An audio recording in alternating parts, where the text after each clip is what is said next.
Hello, my wonderful oily family. Okay, so first I gotta tell you, here I've got this fabulous drink that I wasn't able to find in Amarillo ever, but they have it here in Georgetown. It is fabulous. It's by Bonafide. This one, it's drinkable vegetables with bone broth. Oh my goodness. This one, you have to be a beets fan to be able to like it. But there's this one with bell peppers, sweet bell peppers. Oh my goodness. They're awesome. I cannot resist these. So it's kind of like cold soup, if you like cold soup.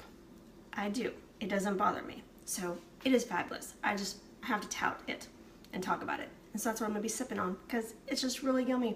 It's got this one that I'm drinking. It's tomatoes, beets, cucumbers, red onion, basil, sea salt, organic bone broth. Pretty awesome.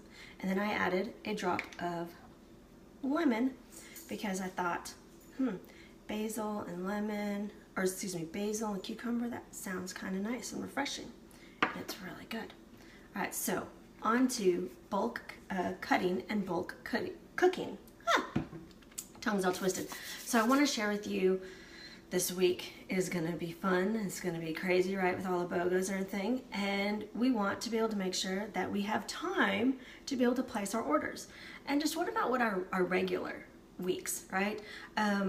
Who gets tired of cooking something new every single day? And just never having time to be able to, you're feeling rushed, and that's why we end up going out to eat, or why we grab, to-go places, things like that. So I want to show and share with you how easy it is to do bulk cooking, and then to be able to add all sorts of different oils to change it up each and every day. All right.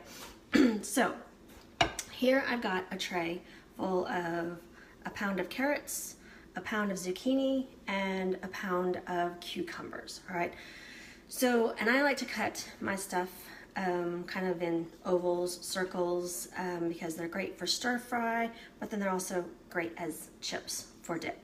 All right, so all of these are great for eating raw, right? But they're also ready to be able to chop up a little bit smaller if need be for stir fry.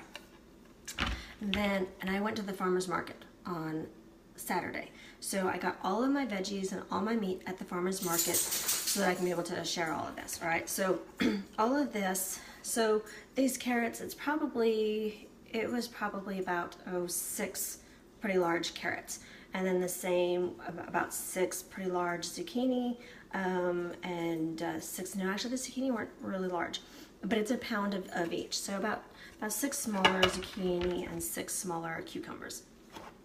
Then here I have a pound of okra, and then 1 large eggplant. Now my daughter and husband, they are not affected by red potatoes, right? So this is a tray of probably, I think I cut up 8 red potatoes, again, to be able to go throughout the week, okay? This was 2, let's see if you can see it, white onions.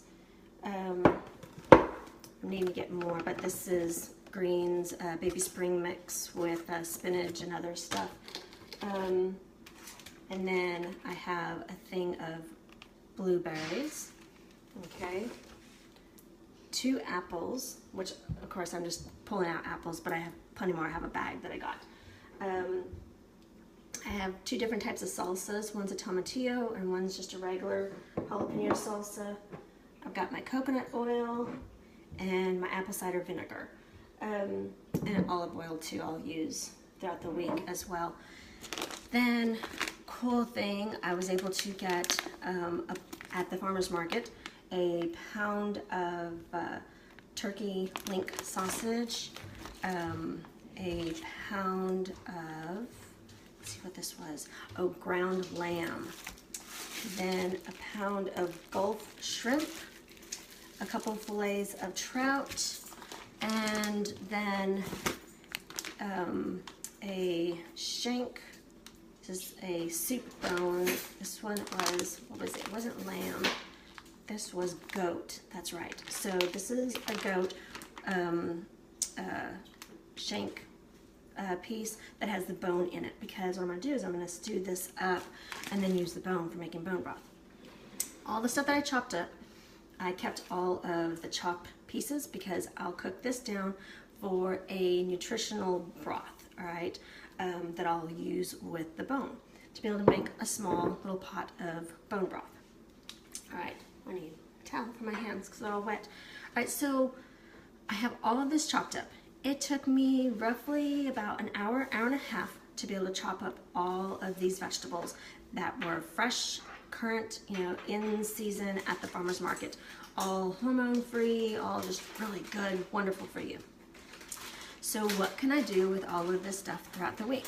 So for tonight, for example, I'm going to be cooking up the shrimp, stir-frying it with a little bit of lemon and a little bit of cilantro with a little bit of olive oil, since shrimp tends to already be sweet in taste. Rather than adding coconut oil, I'll add a little bit of olive oil, and a little bit of onions, and probably a little bit of zucchini, and then fry up the potatoes on the side so that my daughter and husband can have their potatoes. And I may throw in a little bit of the okra as well. Okay, so that's one meal. So tomorrow, I may decide that, all right, my husband, he was one that was really wanting the sausage. So I'm gonna cook up the sausage, and he really loves fried okra and onions. So I'll do fried okra and onions, and some more potatoes for him and my daughter. And then I'll also fry up probably some of the eggplant for myself. And, you know, it'll be good. Then Wednesday. All right, so at this point, I've probably, let's see, used up about half of, these are just for dinners, right? And I always make sure that I have enough for my husband's lunches the following day for leftovers. My daughter and I are kind of snackers, so during the day, you know, things like nutritional shakes, soups, a handful of nuts, some veggies, fruit, we're good with. You know, my husband's not always the same as us. So then so we're on tonight, right, is going to be a seafood kind of dinner. Let's see, talked about so with the pork, or this is the sausage night being tomorrow night, to be able to add a little bit of lightness to go along with the fried up potatoes and the pan-seared okra and onions.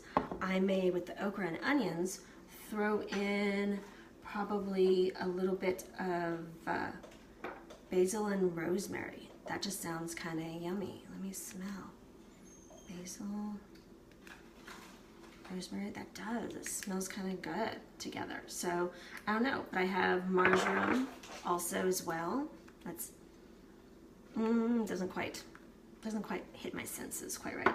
It might just because it feels like a heavier oil, and just I'm wanting light, you know, stuff for the summer. Let's see, cardamom, what I might be in the mood for. The cardamom might be really good when I do the ground meat and make up a kind of taco salad with that. So Wednesday night, by the time I get to Wednesday, I may do the ground meat for a taco salad, and in the taco salad I may take what's left of this green salad, get a little bit more greens, chop up some of the cucumbers, make a vinaigrette with the apple cider vinegar, throw in a little bit of lemon and lime with that, as well as some black pepper, maybe even a drop of cilantro, and throw in one of the salsas, or maybe both, to be able to make a salsa vinaigrette, to be able to, again, cut up several of the vegetables to make kind of a diced up salad, all right? And it's kind of soupy and whatnot. Now, if you want a little bit of a sweet flair, you can cut up one of the apples to throw in with it, and it'll just give it a nice little pop, or even throw in some berries with it. All right, berries and salad are always really yummy, right? And then Thursday, is when I will do the roast kind of meat, and whatever vegetables are left over, I'll roast them up, and whatever salad kind of stuff I'll finish up with probably like a berry salad with a little bit of apple cider vinegar and maybe a drop of basil, because that just sounds kind of nice and refreshing, or basil and lemon. So that kind of stuff, and just make sure and toss it all in together. Now, the question is the cucumbers. You know, they're cut up, and what if they start to get kind of, you know, not seeming so fresh? You know, it's say day 2 or day 3. Then you can throw them in a bowl with a little bit of apple cider vinegar, a little bit of lemon and one of the other oils. Let it all soak together, some salt, some pepper, and then you've got it already there, ready for you to be able to use in a salad or whatever, and they're staying preserved. You can do that with any of the vegetables, and it will create a kind of faux pickling, right, type of thing, but it also is going to preserve it and just keep it fresh a little bit longer. Especially do that with celery. You don't want cut celery to stay too long. It's best to cut up the celery that you need each day. If it starts to get that brownish, then it's doing a type of oxidization that is not good for us because of celery. The way celery is, I can't remember exactly all the science behind it, but I know that celery specifically, you don't want, it's a great vegetable for us to help our body do detoxing and stuff like that, but when it starts browning, it actually does bad things for us. It's not so great and so healthy. So, and then you have leftovers. You have usually, you know, a night in the week that you can do leftovers, and this all works for a family of 3. You know, I had quite a bit of meat pulled out because my husband eats probably equivalent to about 3 guys. So where my daughter and I tend to lean more towards the fruits and vegetables. My daughter the fruits, me the vegetables. I'll eat some animal meat probably 2 or 3 times a week, but predominantly I kind of go back and forth with eating mostly plant-based protein. It just works best for me. My husband likes animal protein every single day, almost every single meal. So my daughter and I are probably about the same as far as, you know, we really don't feel the need for animal meat more than a couple of times a week, 2, 3, maybe 4 times a week, just depending on where we're feeling with our energy and stuff like that. So I always have quite a bit of meat pulled out because my husband makes up for the amount of meat that my daughter and I don't eat. But then this is actually probably, we'll be able to last through Wednesday as far as me cooking up several things individually, and then Thursday when I do the roast, it'll be or the roast meat, I'll be able to see what needs to kind of start being pieced together, but it's already all cut up for me. It's ready for me to take maybe 15-20 minutes tops to cook things up. The only thing that'll cook up a little bit longer is, again, the meat that's going to be in the bone, but I'll start slow cooking that about 2 hours before we need to eat. And then the rest of the stuff, throw together for about 15-20 minutes. So I hope that makes your week easy peasy, and for you to be able to see how easy it is to start just chopping things up, having it all ready for you to, you know, have all sorts of different flavors throughout the week. You know, I was able to talk about how tonight is going to be a more Cajun and seafood flair. Tomorrow night is going to be a sausage, you know, more not Italian, but more German flair. Wednesday is going to be more of a Mexican flair, and then Thursday is just going to be kind of a home cooking, you know, American flair. So with our oils and all the same vegetables, able to have lots of great different choices and flavors.